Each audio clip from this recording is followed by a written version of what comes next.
Lección número 10 para el 6 de septiembre del 2014. Lo que Cristo enseña acerca de la ley de Dios.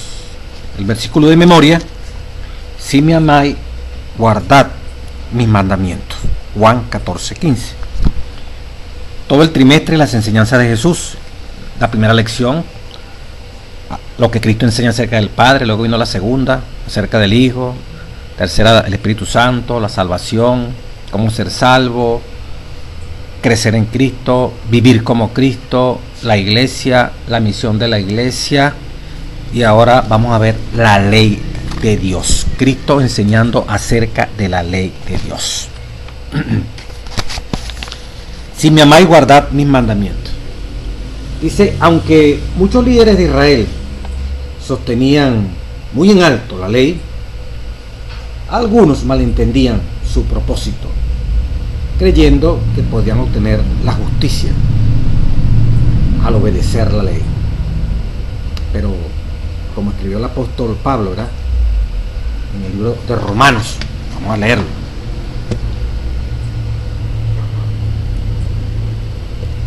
Romanos 10:3 dice la palabra: porque ignorando la justicia de Dios y procurando establecer la suya propia, no se han sujetado a la justicia de Dios. Pero anteriormente, en el capítulo 9, el versículo 10 dice, el versículo 30, perdón: ¿qué pues diremos? Que los gentiles que no iban tras la justicia han alcanzado la justicia, es decir, la justicia que es por la fe. Mas Israel, que iba tras una ley de justicia, no la alcanzó. ¿Por qué? Porque iban tras ella no por fe. Mire la clave: iban tras esa ley de justicia no por fe. Entonces, ¿cómo iban? Sino como por obra de la ley. Pues tropezaron en la piedra de tropiezo, como está escrito: he aquí pongo en Sión piedra de tropiezo y roca de caída, y el que creyere en él, en esa piedra de tropiezo, roca de caída, no será avergonzado. Entonces, como decía, vuelvo al primer versículo que leí: porque ignorando la justicia de Dios y procurando establecer la suya, no se han sujetado a la justicia de Dios. La justicia, como lo dice el capítulo 9, el de Romanos, los gentiles la alcanzaron, la justicia que es por la fe. Mas Israel, que iba tras una ley de justicia, no la alcanzó. Entonces, ¿cómo es posible eso? ¿Verdad? Que los judíos, los gentiles la alcanzaron y los judíos no. Los gentiles alcanzaron esa justicia de Dios por la fe. Creer en que Cristo era su redentor, en que Cristo podía salvarlo, Cristo podía hacer el trabajo en el corazón para fortalecer la voluntad y andar en perfecta obediencia a los mandatos divinos. Mientras que los judíos desecharon a Cristo, la misma ley que era la aspiración de lo que Dios quería que el hombre fuese. Ellos por su propia cuenta pretendieron justificarse por su propia manera. Yo cumplo esto, yo guardo esto, yo guardo esto, yo. Entonces eso ameritaba que Dios tenía que salvarlos y declararlos justos, porque ellos por sí solos, ¿qué podían hacer ellos por sí solos, hermano? Transgredir la ley, pecar. Pero exteriormente, mientras no los criticaran, mientras no le hicieran observaciones de que estaban haciendo cosas malas, ellos estaban muy bien. Pero por dentro, la maquinación, lo que es el espíritu de la ley, no lo entendían, no lo comprendían, y pensaban que si delante de la gente, estaba muy bien, la gente no tenía nada contra ellos, porque eran estrictos y obedientes a los mandatos de Dios. Externamente no robaban, no mataban, no hacían ninguna de esas cosas. Entonces ya eso le daba a ellos crédito para ir al reino de los cielos. Entonces todo era voluntad, dominio propio, y ellos, entre comillas, y que eran perfectos guardadores de las cosas de Dios. Eso nadie podía hacerlo, pero sin embargo exteriormente se podía aparentar. Por eso Cristo tuvo que profundizarle. No es necesario que se cometa el acto para decir que se es pecado. El pecado comienza aquí en la cabeza. Cuando el pecado cuando se fractura, cuando se violenta, cuando se viola la ley de Dios, es porque ya la mente, el pecado se ha consumado. El hecho externo lo que hace es visualizar lo que internamente ya había ocurrido, ya se había pecado, por eso se peca exteriormente. Ellos no entendían eso.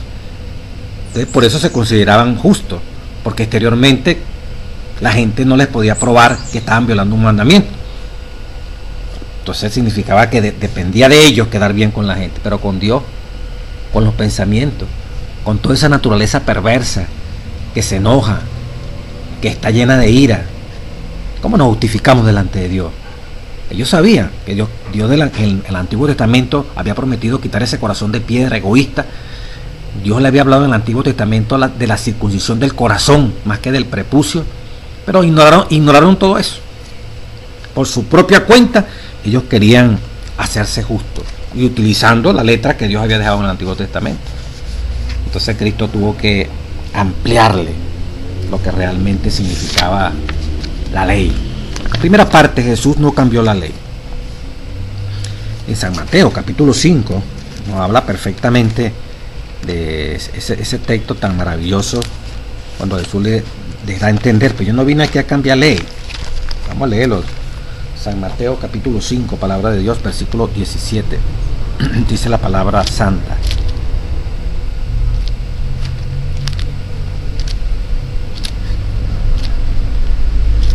mire cómo dice la palabra.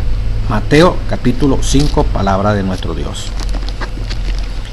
No penséis que he venido para abrogar la ley y los profetas. No he venido para abrogar, para eliminar, para abolir, sino para cumplir.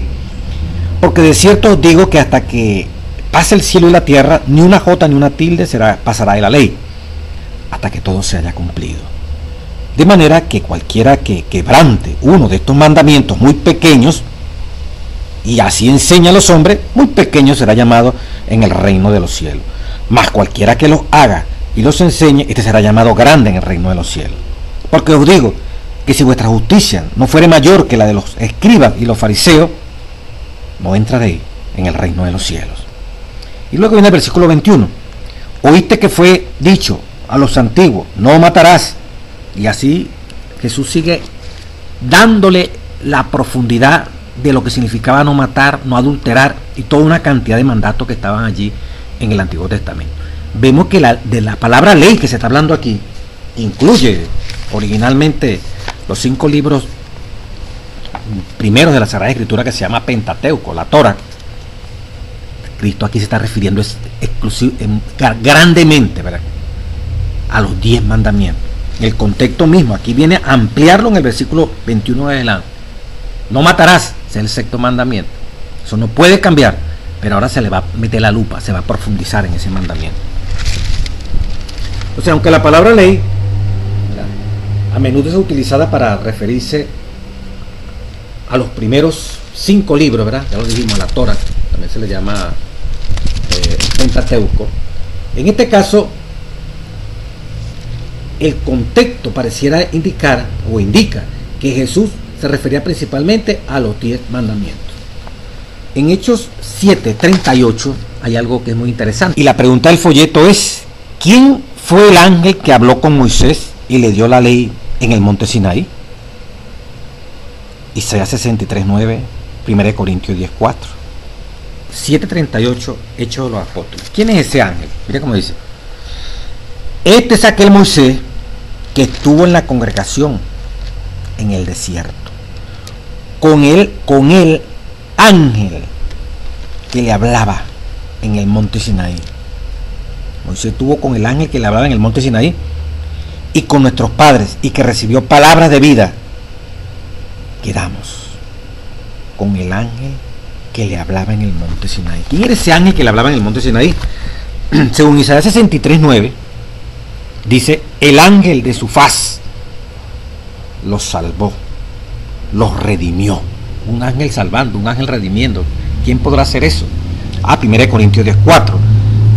La roca espiritual que lo seguía era Cristo Jesús. Cristo no solo fue, dice el folleto, el que dirigía a los hebreos en el desierto, sino también fue el que dio la ley a Israel en medio de la terrible gloria del Sinaí, Cristo promulgó a todo el pueblo los 10 mandamientos de la ley de su Padre y dio a Moisés esa ley grabada en tablas de piedra. Patriarcas y Profetas, página 382. Y en el discurso del Gran Maestro, en ese capítulo maravilloso, la espiritualidad de la ley, que es lo que se está profundizando a partir de este lunes, en esta semana, fue Cristo, la página 43, comenzando el capítulo La espiritualidad de la ley, el discurso del Gran Maestro, el Evangelio de White. Fue Cristo quien en medio del trueno y el fuego promulgó, proclamó la ley en el monte Sinaí. ¿Quién era ese ángel? Nada menos que Cristo Jesús. Entonces fíjense ustedes, Cristo Jesús no cambió la ley, si él mismo fue que la proclamó. ¿Cómo le iba a cambiar? Son principios eternos. Pero claro, una discusión que se presenta con los hermanos, la mayoría protestantes. No, que Cristo cambió la ley, pero entonces está abolida la ley. Entonces los 10 mandamientos están abolidos. Quiere decir que se puede matar, se puede robar, se puede adulterar, se puede deshonrar a padre y madre, se puede tener dioses. No. Entonces, ¿qué es lo que abolió Cristo? Pues para ellos es el sábado. El problema es el sábado. El día. Porque en el mandamiento ellos guardan el domingo. O sea, ellos saben que hay un día de reposo, porque está en los 10 mandamientos. Pero el problema no es el mandamiento en cuanto a día de reposo, porque ellos lo observan. El problema es el día, que en vez del reposo ser el sábado, ellos guardan es el domingo, que no está en la Biblia.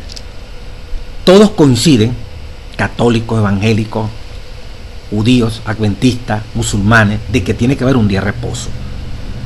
Pero lo que creemos en la Biblia, revelada por Dios y escrita, esos 10 mandamientos por el dedo de Dios, el día que corresponde con el reposo que Dios le da a la humanidad, según Dios, es el sábado, es el santo sábado. Entonces, la discusión se limita no a que el día de reposo está abolido. Lo que está abolido para ellos es el día sábado como reposo. Pero coinciden que tiene que haber un día de reposo, pero domingo. ¿Dónde está eso en la Biblia? Eso no está en la Sagrada Escritura. A la final no es que está abolido el día de reposo, es que está cambiado el día de reposo para ellos. Los católicos lo dicen directamente, que los padres de la iglesia transfirieron la adoración, todo lo que es la adoración del sábado para el domingo. Pero saben que el domingo tiene que guardarse como si fuera el sábado. Así dice la encíclica que por primera vez un papa saca el día domingo de Juan Pablo II. Y bueno, los evangélicos, entonces, y que celebrando la resurrección, también se emplean el día domingo como día de reposo. ¿Por qué reposo? Porque tiene que ver con un mandamiento que está en los 10 mandamientos que habla de un día de reposo. Pero ¿por qué si saben que hablan de un día de reposo? ¿Por qué no se pegan a la letra lo que dice allí el mandamiento? Séptimo día será reposo para Jehová. No de los judíos. Eso viene desde la creación, cuando Dios creó el mundo. Por eso Cristo dice, yo no he venido, no estoy pensando que yo vengo aquí a cambiar la ley, vengo a trastocar el Antiguo Testamento. No. Jesús profundiza el significado, profundizó el significado de la ley. Bueno, luego de establecer la perpetuidad de los 10 mandamientos, Jesús continuó su sermón del monte, exponiendo algunos ejemplos específicos de las leyes del Antiguo Testamento. El pueblo había malinterpretado tanto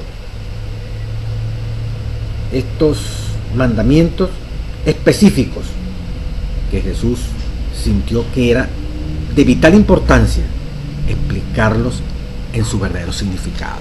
Es allí donde la primera referencia que se hace dice: ¿qué contraste presenta Jesús para cada aspecto de la ley mencionado en el Sermón del Monte?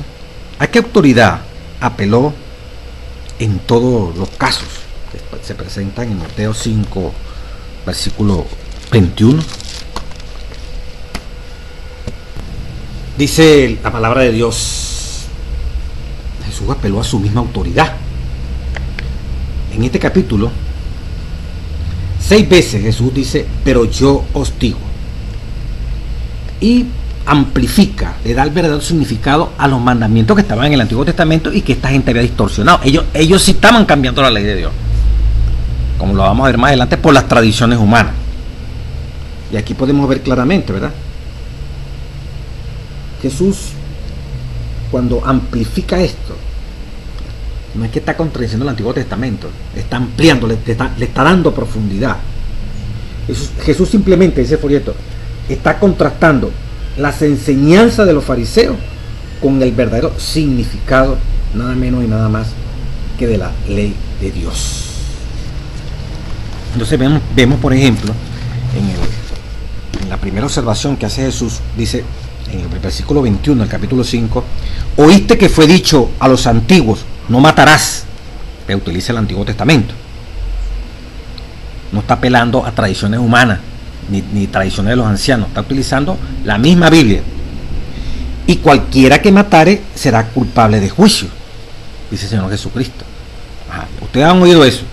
Pero yo os digo, esa palabra yo os digo la va a repetir 6 veces.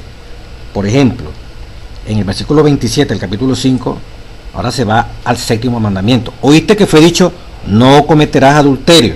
Entonces el versículo 28 dice del capítulo 5 de Mateo, pero yo os digo que cualquiera, pero yo os digo. En el versículo 31, también fue dicho, cualquiera que repudió a su mujer, déle carta de divorcio. Pero yo os digo, y así va. O sea, él os dice, él es la autoridad, él fue que inspiró para que todo esto en el Antiguo Testamento se escribiera. Y contrasta con lo que él dijo, ¿verdad? Y con lo que ahora él le está dando profundidad. Ustedes oyeron que se dijo, no matarás. Bueno, Jesús dijo, pero yo os digo que cualquiera que se enoje contra su hermano será culpable de juicio.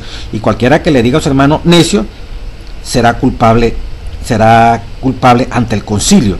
Y cualquiera que le diga fatuo quedará expuesto al infierno de fuego. En otras palabras, ustedes saben que el mandamiento dice no matarás, pero yo os digo, cualquiera que se enoje, hay que evitar llegar a matar, porque los judíos lo que estaban entendiendo era que cumplir los mandamientos, como lo decía en la introducción, significaba exteriormente no consumar lo que el mandamiento estaba diciendo. No matará, bueno, hasta que yo no mate a una persona físicamente, hasta que el pecado era cuando físicamente el mandamiento quedaba expresamente violado. No matará, bueno, hasta que yo no mate a una persona físicamente, no he violado el mandamiento. Hasta que yo no adultere físicamente el acto sexual con otra persona, no he pecado. Hasta que yo no le quite algo directamente a una persona, yo no he robado. Ellos esperaban que se cometiera el acto externo para sentirse culpables delante de Dios. Como no lo hacían, entonces se consideraban que eran justos y que estaban cumpliendo la ley de Dios. Pero Jesús le dice, cualquiera que se enoje antes de matar, ustedes oyeron que no se debe matar, ¿verdad? No matará. Pero ese mandamiento también incluye lo que debe hacerse para antes de llegar a matar. Cualquiera que se enoja ya abrió el camino para llegar a matar a alguien. Por eso dice, es culpable de juicio. No debemos enojarnos, porque si nos enojamos pasamos a la segunda fase. Entonces llamamos al hermano necio, como decir cabeza vacía en el griego. Nos enojamos, seguimos bravos, necio. Y si seguimos todavía más hacia adelante, le vamos a decir fatuo. Raca es necio. Ahora la última parte es fatuo, que significa nada menos y nada más desechado, como basura. Entonces, al enojarme, insultar al hermano necio y finalmente maldecirlo, o sea, aborrecerlo, diciéndole basura, hermano mío, ya estamos condenados. Ya lo que tenemos que esperar, si no nos arrepentimos, el lago de fuego después del milenio. Entonces Jesús está previendo. Antes de matar, en la mente tienes que evitar enojarte, porque al enojarte ya eres culpable. Y si no te importa enojarte, sino que sigas adelante, entonces ya profieres palabras insultantes al hermano y lo consideras un cabeza vacía, un necio, raca, como en otras versiones de la Biblia dice. Te estás complicando la vida. Ya es necesario que te lleven a un concilio para que te juzguen.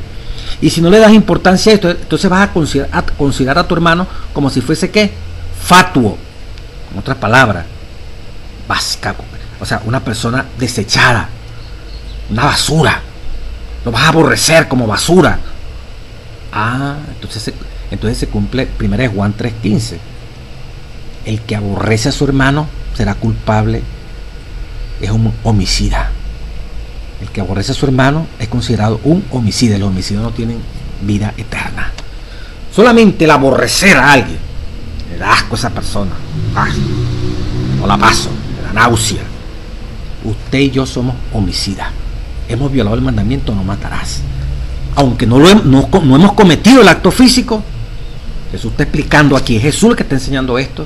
No se conformen con que si no le quitan la vida a una persona, ustedes también.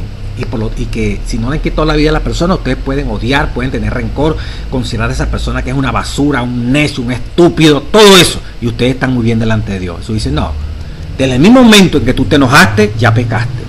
Y si finalmente le estás profiriendo palabras feas, peor todavía. Y si al final consideras a esa persona como un desecho, que es lo que significa fatuo, como una basura, ya usted está listo, ¿no? Usted lo que le espera es el fuego eterno si no se arrepiente. Usted es un homicida, como dice 1 Juan 3:15. Mire cómo Jesús le está dando profundidad al mandamiento. No solamente, no, yo no he matado a nadie, pero con la mente, ¿cuánto hemos matado? Quizás delante de los hombres estamos muy bien, pero esta mente, estos pensamientos que surgen producto de esa naturaleza caída que tú y yo tenemos. Los judíos ignoraban eso, pensaban que Dios iba a pasar por alto esa maquinación perversa que se daba en la cabeza. Si ellos hubieran entendido que esa maquinación perversa solamente se puede quitar con la presencia del Espíritu Santo, que es el mismo, o sea, Cristo mismo a través del Espíritu Santo trabajando en nuestras mentes, jamás hubieran pensado que son justos delante de Dios. Se hubieran dado cuenta que cada día esa naturaleza, por naturaleza, haga la redundancia, nos conduce, nos induce a ir en contra de Dios. Esa carne va en contra de Dios. Por eso necesitamos un poder sobrenatural, una persona sobrenatural como es el Espíritu Santo, para mantener eso a raya, que no reine en nuestra cabeza. Por eso en las otras lecciones que leíamos, ¿verdad? Cada día muero. Pablo tenía que morir cada día, esas tendencias, toda esa fuerza, presión, esa naturaleza humana querer tomar el control de la mente. Entonces, qué bonito, ¿verdad? La ley de Dios es inmutable. La ley de Dios, hermano, la prueba más fuerte de que la ley de Dios no puede cambiar es la muerte de Jesús. La paga del pecado es muerte. Y Cristo tuvo que morir porque cargó con nuestros pecados. El Padre no pudo retirar esa sentencia, pues. No quebrantó la ley, no. Como mi hijo cargó con todos los pecados, aunque la ley violada reclama que se muera el transgresor, como es mi hijo y mi hijo no ha pecado, voy a cambiar la ley. No, tenía que morir porque la ley así lo requería.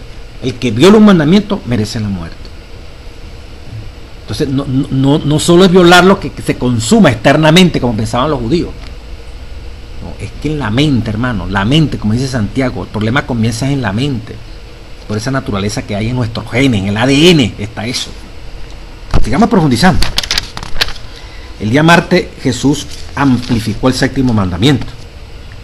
¿De qué manera amplía Jesús el séptimo mandamiento, ¿verdad? Mateo 5, 27 y 28. Dice el folleto, en este pasaje Cristo se refiere a dos mandamientos, el séptimo y el décimo. Hasta entonces los israelitas habían considerado que el adulterio era solo un acto sexual practicado con el cónyuge de otra persona. Jesús señala que en realidad el adulterio incluye también los pensamientos y los deseos inmorales. En los versículos 29 al 30, Cristo utiliza un lenguaje figurado, por supuesto. Se podría argumentar que sería mejor sobrellevar esta vida mutilada antes que perder la eternidad con Cristo. Sin embargo, en vez de señalar la mutilación como la solución, lo cual sería contrario a las enseñanzas bíblicas, Levítico 19, 27, 28 28, 21, 17 al 20, Jesús se refiere al control de los pensamientos e impulsos propios. Al referirse a sacarse el ojo o cortarse la mano, Cristo habla figuradamente de la importancia de tomar resoluciones y acciones firmes para guardarse de la tentación y del pecado. Dice la página 55, comentando esto en la espiritualidad de la ley, del discurso de Gran Maestro. Dice, para que podamos alcanzar este alto ideal, debe sacrificarse todas las causas de tropiezos al alma. Por medio de la voluntad, el pecado retiene su dominio sobre nosotros. Por medio de la voluntad, el pecado retiene su dominio sobre nosotros. Por medio de la voluntad, es que el pecado, porque nosotros somos los que decidimos o que salga el pecado o permanecer en pecado. La rendición de la voluntad, rendir la voluntad, entregar la voluntad a Dios. La rendición de la voluntad se representa como la extracción del ojo y la amputación de la mano. Someter la voluntad como dice aquí, se representa como la extracción del ojo o como la amputación de la mano. A menudo nos parece que entregar la voluntad a Dios es aceptar una vida contrahecha y coja.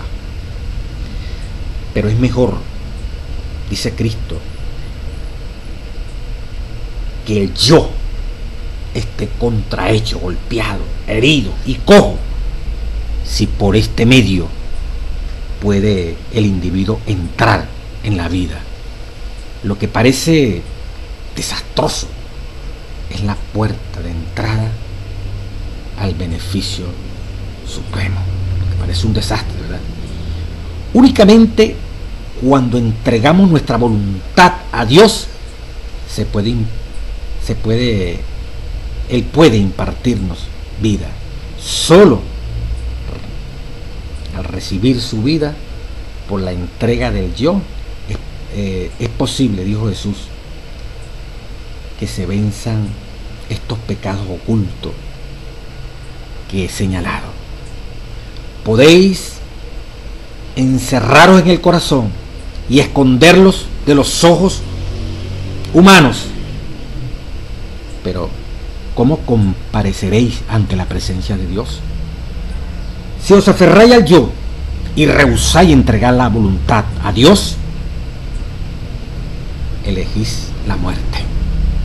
Donde quiera que esté el pecado, Dios es para el pecado un fuego devorador. Cuando Cristo le está hablando, ¿verdad? Si tu ojo te es ocasión de pecar, porque Cristo está hablando del mandamiento, ¿verdad? Cualquiera del séptimo mandamiento, cualquiera que mire a una mujer. Vamos a leerlo directamente para no estar poniéndole nada.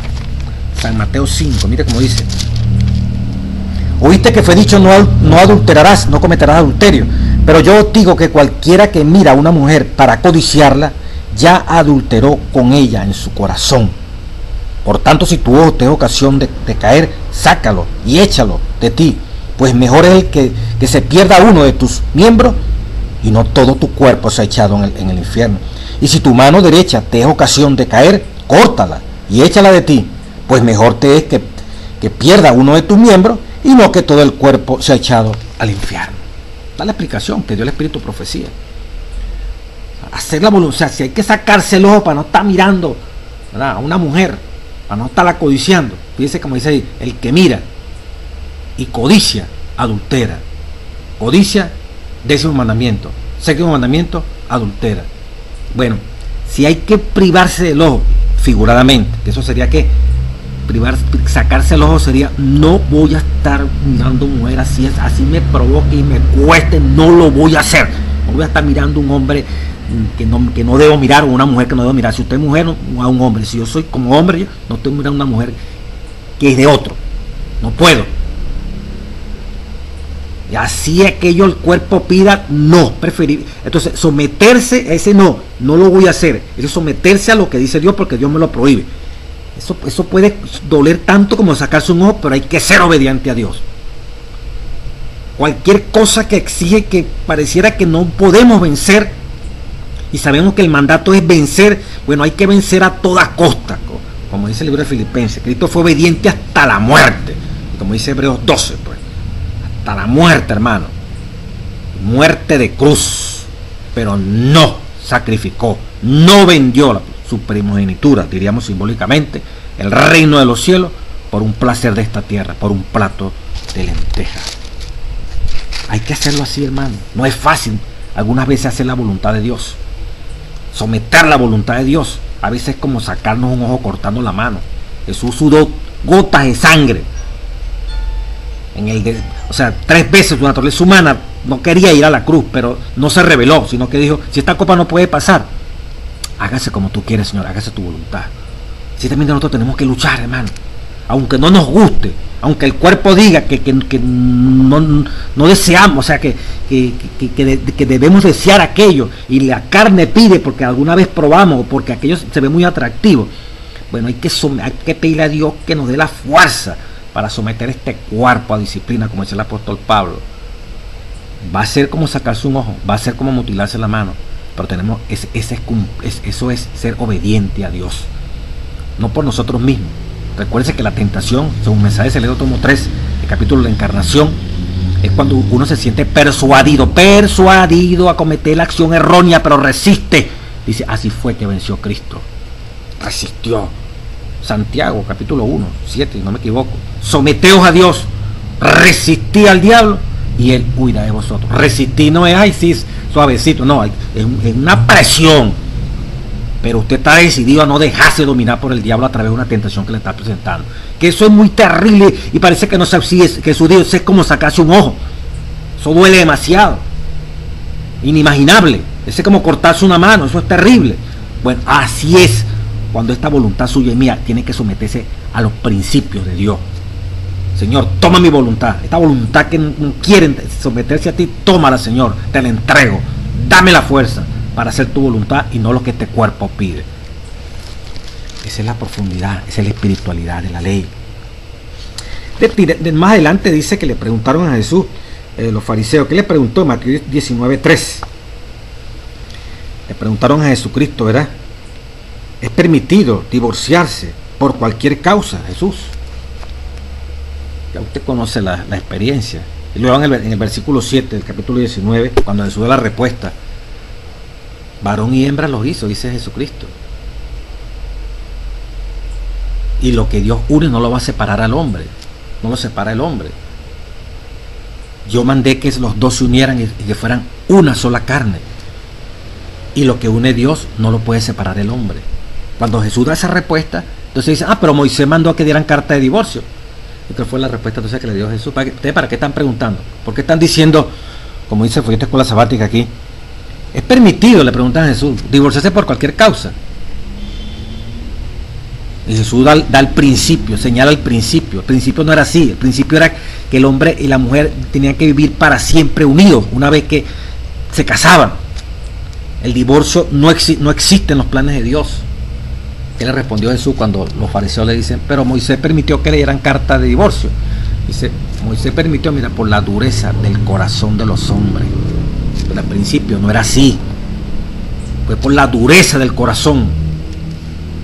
¿En qué forma la dureza? Por la naturaleza no controlada del ser humano, que lo lleva a violentar el pacto sagrado del matrimonio. Por eso es que tuvo que darse el divorcio, para que aquel que era inocente, ¿verdad?, no conviviera con aquel que traicionó el pacto del matrimonio, yéndose con otra mujer o yéndose con otro hombre. La palabra divorcio tiene que ver en el hebreo y en el griego con la palabra apostasía, que se divorcia, apostata, a no ser por la causa que solamente señala el Señor. Apostata, se está apartando de una gran verdad, que es el santo estado del matrimonio. Nadie lo obligó a usted ni a mí a casarme. Le pedimos a Dios y Dios permitió esa hermosa relación. Entonces usted no fue, Dios permitió, usted lo aceptó, por lo tanto usted no puede deshacer ese pacto, a menos que sea porque existe esa dureza, porque en el original con Dios esa dureza no va a existir, porque Dios ha prometido cambiar ese corazón de piedra por un corazón de carne. O sea, yo no puedo arrancar un pedazo de carne y sacármela y tirarla. Eso me duele. ¿Cómo voy yo a desprenderme de la carne de mi carne, que es mi esposa? ¿Cómo mi esposa se va a desprender del esposo si ella es parte de ese cuerpo? Por sí sola esta carne no se despega. Ni yo mismo como dueño de esta carne me puedo despegar porque me duele. Ni ella misma sola se puede despegar. Así el esposo de la esposa, ni la esposa del esposo. Siempre en Efesios 5, y como dice Dios, los dos eran uno. Cuando Adán vio que Eva era de su propia carne, este es hueso de tu hueso, carne de tu carne, estaba saliendo de él. Así tenemos que considerar los que Dios nos ha permitido casarnos en la relación de pareja, como un solo cuerpo. Y nadie va a atentar contra su propio cuerpo. La única manera, por la dureza, cuando nos separamos de Dios, ¿cuál es? El adulterio. Así le respondió Jesús. O la inmoralidad sexual, un hombre degradado sexualmente, que quiere destruir el cuerpo físico de la mujer y no le importa el cuerpo y lo utiliza como si fuera una prostituta. Eso está revelado. Bueno, si un hombre no quiere cambiar, puede divorciarse, lo dice la palabra. Y igualmente una mujer degradada que también, bueno, cosas horribles, pues. Pero en conclusión, ¿verdad? La única razón es el adulterio. Entonces, y todo lo que es la inmoralidad sexual en toda su magnitud. Pues todo eso es dureza, adulterio, es por la dureza del corazón. Inmoralidad es por la dureza del corazón. Pero en Cristo no debiera haber eso. Sin embargo, el diablo, como esto es libre, Cristo no lo va a retener a usted aún en contra de su voluntad. Nosotros voluntariamente decidimos y escogimos, porque Él nos llamó a ser obedientes a ese mandato que el Señor nos plantea. Jesús, el quinto mandamiento, dice el día miércoles 3 de septiembre, especialmente en Mateo capítulo 15, dice: durante otro encuentro que Jesús tuvo con los escribas y los fariseos, Mateo 15, el 1 al 20, también Mateo 7, 1 al 13, ellos lo interrogaron en cuanto a una tradición de los ancianos que no figura en la ley de Moisés. Según esa tradición, se debía seguir el ritual de lavarse las manos antes de comer algo. Antes de comer algo. Ok. Que los discípulos no la guardaron, ¿verdad? Este ritual. No habían hecho esto. Cristo respondió citando otra tradición de los fariseos. Hay una tradición llamada corbán. Proviene de una palabra, dice el folleto, que significa un don. Cuando un hombre aplicaba las palabras es corbán a una cosa, era considerado como un voto, algo dedicado a Dios y al templo. Corbán. San Mateo capítulo 15. Es la palabra santa. 15:1, San Mateo. Entonces se acercaron a Jesús ciertos escribas y fariseos, diciéndole: ¿por qué los discípulos quebrantan la tradición de los ancianos? ¿Por qué están quebrantando? No más que lo reconocen. Inventos de ellos. Porque no se lavan las manos cuando comen pan. No porque están pidiendo que sean aseados. Lavarse las manos era por un ritual, pues, una purificación. Respondiendo Jesús les dijo: ¿por qué también vosotros quebrantáis el mandamiento de Dios? Ustedes quebrantan una tradición de los ancianos, algo inventado por los ancianos, pero ustedes, dice el Señor Jesucristo, están quebrantando el mandamiento de Dios por vuestra tradición. Están colocando la tradición por encima de los mandamientos de Dios. ¿Cómo? Porque Dios mandó diciendo: honra a tu padre y a tu madre, y el que maldiga a su padre y a su madre muera irremisiblemente. Pero vosotros decís: cualquiera que diga a su padre o a su madre, es mi ofrenda a Dios todo aquello con que pueda ayudarte, ya no ha de honrar a su padre y a su madre. Así ha invalidado el mandamiento de Dios por vuestra tradición. Cualquiera que tiene plata, que le da a su mamá y a su papá, pero que decidió entonces un día que esa plata que le daba para su mamá, para ayudarla, o a su padre, esto es corbán. Eso significaba: este es un don, este es un voto que tomo, lo que te doy para ayudarte, mamá y papá, se lo voy a dar al templo para la iglesia. Usted verá cómo hará, órele a Dios. Jesús le dice, no van a hacer eso. No van a inventar una tradición por encima de un mandamiento. ¿Cómo van a pretender que Dios va a querer que le den lo que es el sustento del padre y de la madre? Que se lo den a Dios y dejen a los padres pasando hambre y necesidades. ¿Qué está diciendo Jesús? No hagan eso, chico. Un legalismo terrible, man. Sigue, Jesús le dice, hipócrita, bien profetizó de vosotros cuando dijo, este pueblo de labios me honra. Sí, me está honrando aquí, ay, sí, le estamos dando a lo mejor a Dios, hasta la plata que mamá y papá deben recibir. Yo soy tan bueno y honro a Dios que se la doy a los sacerdotes, al templo. Hipócrita, este pueblo de labios me honra, mas su corazón está lejos de mí, pues en vano me honran enseñando como doctrina mandamientos de hombre. Y llamando así a la multitud les dijo, entended, no todo lo que entra en la boca contamina al hombre, mas lo que sale de la boca, esto contamina al hombre. Entonces se acercaron los discípulos y le dijeron, ¿sabes que los fariseos se ofendieron cuando oyeron esta palabra? Jesús pronunció esta palabra y se ofendieron. A veces la gente dice, pero ¿se podía alguien ofender cuando oía a Cristo? Claro que sí, mira, aquí está viendo. Se ofendieron cuando los llamó hipócritas, cuando le hizo ver que de labios honraban a Dios, pero su corazón estaba muy lejos de Dios. No era capaz de decir que honraban a Dios y que Dios estuviera contento porque estaban colocando a un padre, a una madre o a ambos una situación difícil económica, quitándole la pensión o la ayuda para mandarla para el templo. Ya van a estar honrando a Dios. Son hipócritas. ¿Ustedes se ofendieron por esto? ¿Ustedes qué le dijo Jesús? Jesús le dijo, versículo 13, pero respondió, toda planta que no plantó mi Padre Celestial será desarraigada. Dejadlo, son ciegos, guías de ciegos. Y si el ciego guiara a otro ciego, al ciego, ambos caerán en el hoyo. Palabra de nuestro Dios. Cristo enseñando acerca de la ley. Cristo enseñando acerca de la ley. En el libro de Lucas 11:42 hace un equilibrio. Jesús dice, mas hay de vosotros fariseos que diezmáis la menta, la ruda y toda hortaliza, y pasáis por alto la justicia y el amor de Dios. Esto os era necesario hacer, diezmar la menta, el comino, sin dejar aquello. ¿Qué es aquello? La justicia y el amor de Dios. O sea, hay que diezmar, hay que dar la ofrenda, pero también hay que tener en cuenta la justicia y el amor de Dios. No ese legalismo frío, ¿entiendes? La ley fija allí, fría, e ignorando al prójimo, al que te rodea. Pero no, yo estoy con Dios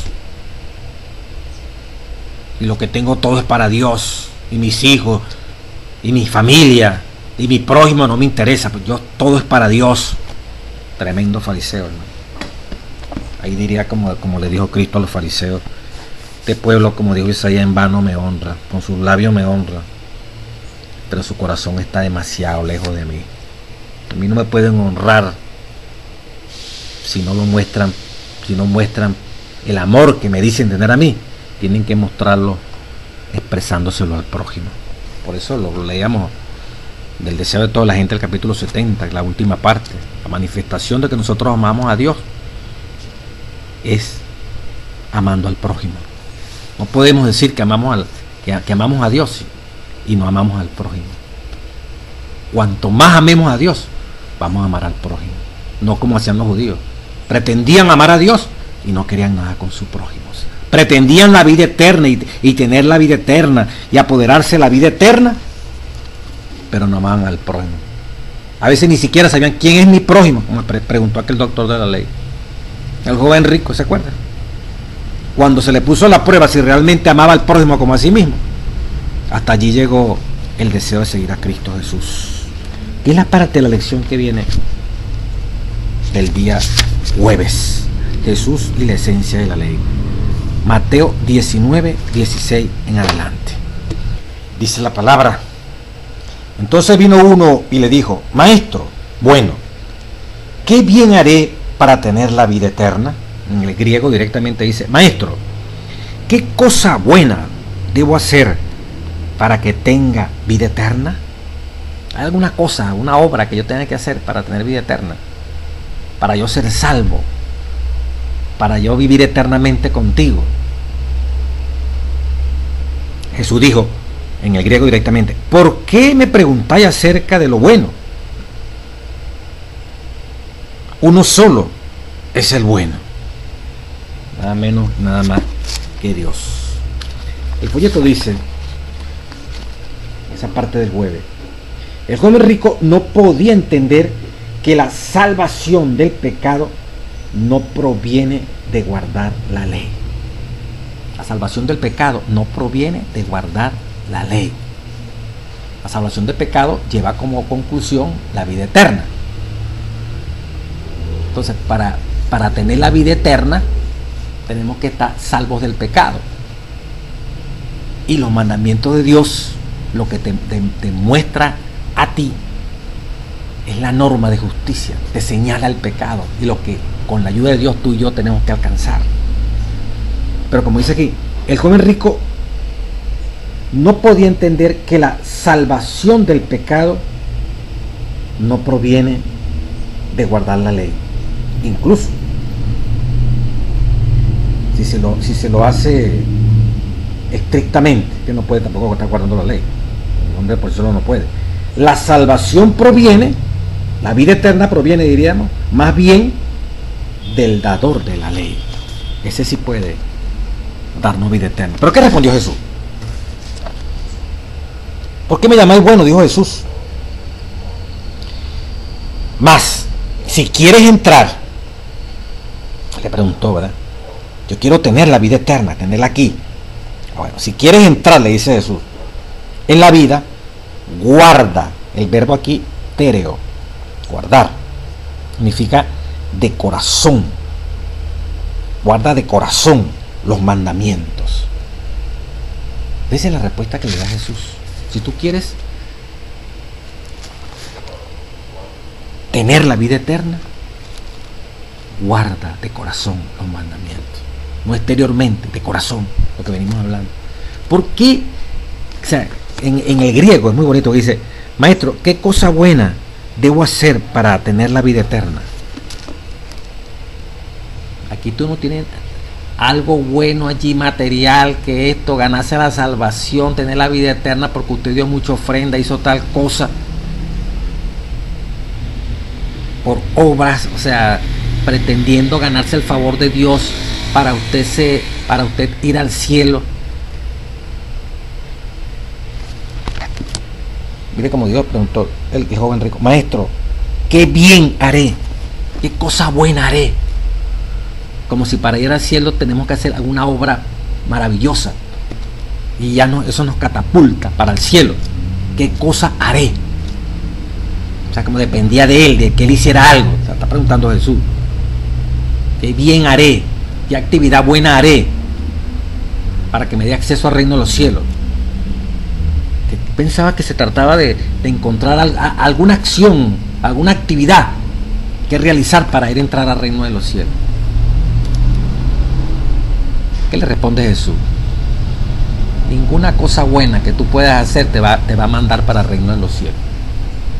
Pero Jesús les dice, ¿qué cosa eres bueno?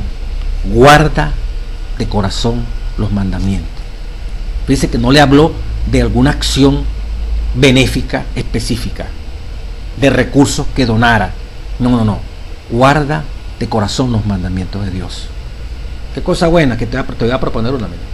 Guarda los mandamientos de Dios. ¿Qué implicaba eso?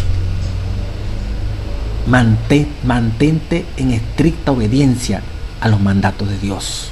Mantente sin pecado. Sé un cumplidor del amor a Dios y del amor al prójimo como a sí mismo. Mantente limpio, sin mancha en este mundo. Eso lo está diciendo Jesucristo. Y vas a tener la vida eterna. Porque los mandamientos es algo ya personal. Es algo que tiene dos implicaciones.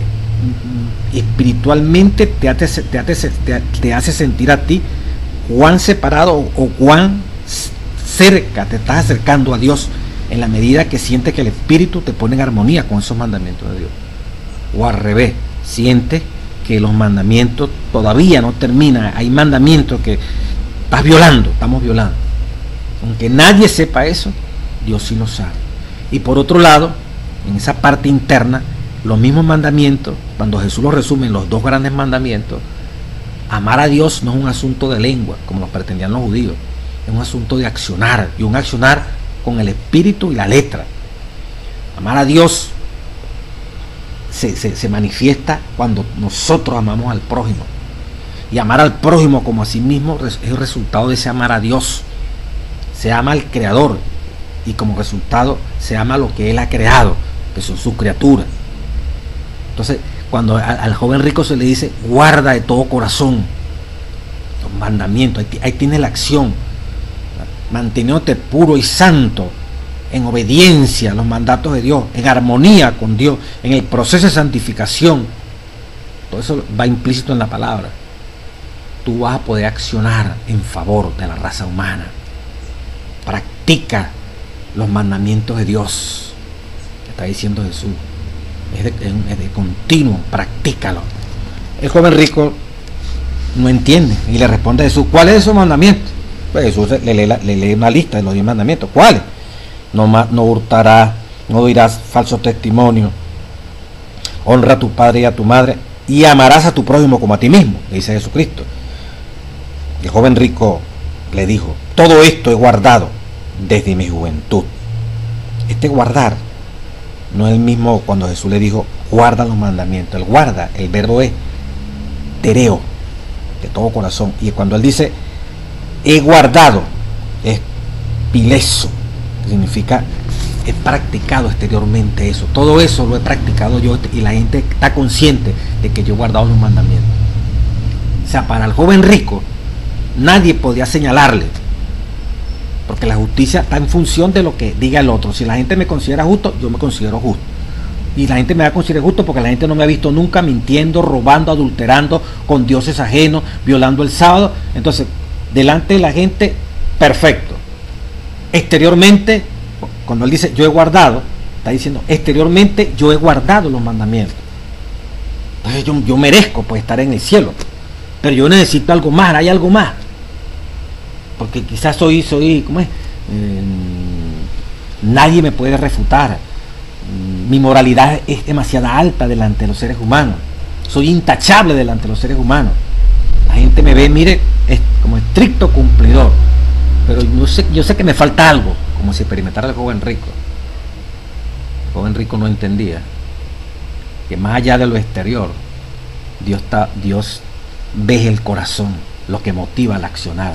Si el accionar del joven rico era quedar bien con los de afuera, estaba mal, estaba haciendo era la misma corriente judía, que pretendían por su propia justicia que Dios tenía que llevarlos al reino de los cielos. Dios le está mostrando, ahí está el resumen, los 10 mandamientos, ahí están esas 10 promesas, vívelas. Y como eso no es personal, pero eso se manifiesta al exterior, tiene que verse que si tú me amas a mí, tú vas a amar al prójimo. Entonces, bueno, Cristo no le discutió, tú guardas todo eso, bueno, Cristo, ¿qué más me falta? Fíjese, Cristo no le discutió, no, tú estás guardando exteriormente, no, Cristo le dice, Jesús le dijo, si quieres ser perfecto, entiende que es imperfecto, todavía te falta algo que te haga perfecto, que te coloque en perfecta armonía con lo que guardan los mandamientos de Dios, que en la letra tú lo sabes, pero ahora el resultado de que esos mandamientos, esos 6 mandamientos de honra padre y madre hasta el 10º han hecho efecto en ti, están allí en el corazón. Vamos a ver si en la segunda parte de la ley tú la estás cumpliendo, ¿verdad? Entonces, para que seas perfecto, vamos a proponerte, ¿verdad?, que ejercites, y ya debe ser una realidad en tu corazón, esa segunda parte de los 10 mandamientos. Entonces, vende lo que tienes y da a los pobres, y tendrás tesoros en el cielo. Y ven y me sigue. Oyendo el joven esta palabra, se fue triste, porque tenía muchas posesiones. ¡Ah, caramba! Él decía que guardaba los mandamientos, que amaba a Dios y se arrodilló delante de Jesús, que es Dios, y quería estar en el cielo, pero pretendía por su propia justicia.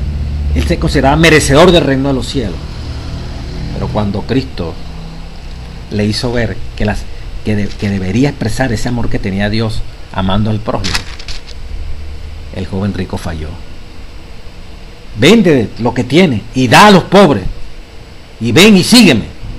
No, hermano mío, hasta ahí llegó el cumplimiento de la ley. Era pura teoría. O sea, honra a padre y madre, no matarás, no robarás, no adulterarás, no levantarás falso testimonio, no codiciarás. Todo eso es amar al prójimo. Todo eso va referido a amar al prójimo.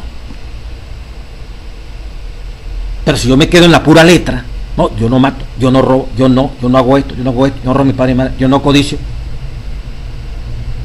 Es un muerto tampoco hace eso. Un muerto no roba, no mata, no adultera, no codicia.